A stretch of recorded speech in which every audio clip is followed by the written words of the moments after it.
Panic is rippling through the global stock markets as nerves over the coronavirus send shares tumbling. Here in London, the FTSE 100 plummeted 8% in early trading to its lowest level in 3 years. And this comes after big falls in Asia, with Japan's Nikkei index down 5% and Australia's markets down by 7%. Now, compounding these losses are fears of an oil price war, which saw crude collapse at one point by more than 30%. In Italy, the death toll from the virus has soared, leaping 133 in a day to 366. The country now has the highest number of cases outside China. And Saudi Arabia has just started to impose travel restrictions within the country, quarantining the city of Al-Khatif, and has announced it will impose fines of more than $130,000 on anyone who does not correctly declare their health status when they come into the country. There is one glimmer of hope, though, in this battle against the virus. The Chinese province of Hubei has had no new cases outside the city of Wuhan for the second day running. So let's take you live to Beijing and speak to our correspondent, Stephen McDonald. Steve, proof then that these draconian measures implemented in China work. Yeah, we have sort of two very different pictures here, if you like. We've got the global panic on stock markets, with people talking about an international recession following the coronavirus spreading here, there and everywhere. And on the other hand, we have a situation in China where, well, the emergency does seem to be plateauing if official figures are anything to go by. Now, I know some people will say those figures can't be relied on, they can't possibly catch all the cases. But nevertheless, let's assume in trend terms they're instructive. And what it would seem to suggest is that the problem has gone like this in Wuhan and is now coming down. And you look at the picture in the rest of the China, it's even more optimistic. I mean, if you take that one city of Wuhan out of the picture, and also people who are arriving in China from overseas, bringing the coronavirus with them, for the last 4 days in a row, we've had 0 extra coronavirus infections. Now, that would seem to suggest that that these measures being put in place in China, quite strict measures restricting people's movements, are working. Also, you know, you look at South Korea, the situation for the moment does seem to be also plateauing there. Now, people in other countries might take some hope from this, but that doesn't help them in the short term, because elsewhere, you know, as the coronavirus hits economy after economy, there is going to be some pain. And when you look at the markets, you know, I think the difference is those who are gambling, which is what it's all about, on the short term versus the long term. People can see there is going to be short term pain, although eventually, you know, this problem will be sorted out. Steve, thanks so much for joining us. Steve McDonald there live for us in Beijing. Well, let's update you now on what is happening in Italy, because the government has said it will increase spending to offset the economic impact of the coronavirus and what the Prime Minister has described as shock therapy. That's after the death toll from the virus shot up by 133 on Sunday.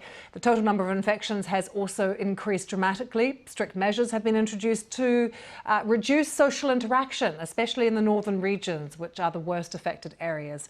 For more on those measures, I've been speaking to our correspondent Bethany Bell. She is in Bologna, which is just outside the affected area. We're getting a few more details as to exactly what this partial lockdown means.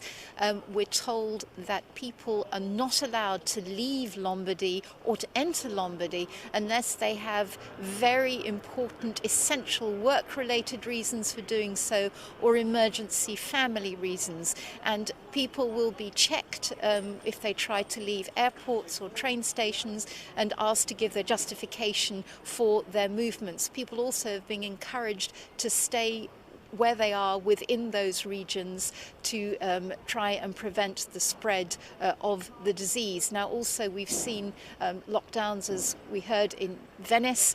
People here are getting very concerned about this on the impact of the economy and the the actual governor of Veneto, where Venice is, has actually said that he believes that Venice, Padua and Treviso should not be part of these restrictions, which he said were disproportionate. But other people here say, no, Italy is facing a national emergency. Maybe the government has been far too slow in imposing these kind of strict measures, but we're waiting to see just how firmly and strictly the authorities will actually try and police these.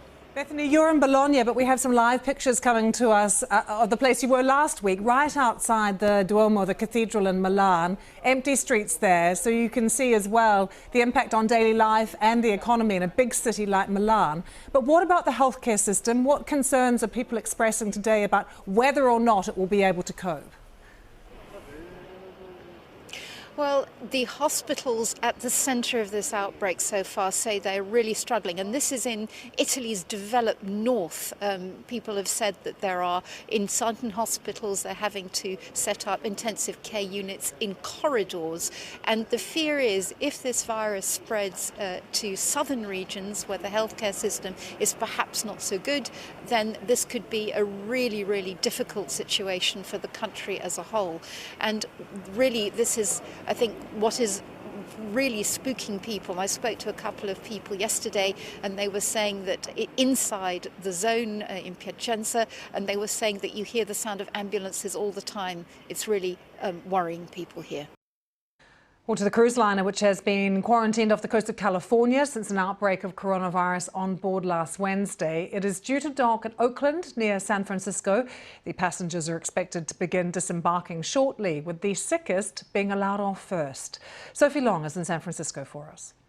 Well, in what the governor of California called an enormously complex operation, we now know that the Grand Princess cruise liner will dock at Oakland Port at some point on Monday. Now, that's the port just across the water there. I'm on the San Francisco side. It is a commercial but non-passenger port. He couldn't give an exact time. He said that was dependent on cross currents and tides, but he is confident that that will happen at some point on Monday. Then the disembarkment process will begin. The first people to be taken off the ship will be those in acute need of hospitalisation. The next priority will be Californians. There are about 1,000 people from California on board that ship. They will be the next off, and they will be taken to a facility, a military facility within the state for isolation and monitoring.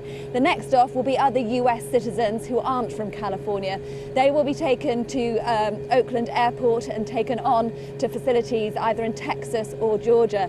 Now, the last people to be taken off that boat, we believe, could be the international passengers. Among them, 142 Britons. We are told that they will be taken to Oakland Airport, where they will be repatriated to their own countries. Now, we've heard from the Foreign Office in London. They say they're working very closely with the authorities here to arrange a flight to take those 142 Britons back to the UK. We don't yet know where they will go after that or how long that process will take. This whole operation of disembarkment could take several days, so Brits could be on there for another few days. They don't yet know when they'll be able to get off that boat. So for the passengers, though, more than 2,500 of those, around 2,500, the end could be in sight. They will be off that ship at some point in the near future. A different story to the more than 1,100 crew, though. They will be treated and quarantined on the ship, and that ship will not be allowed to remain alongside in Oakland.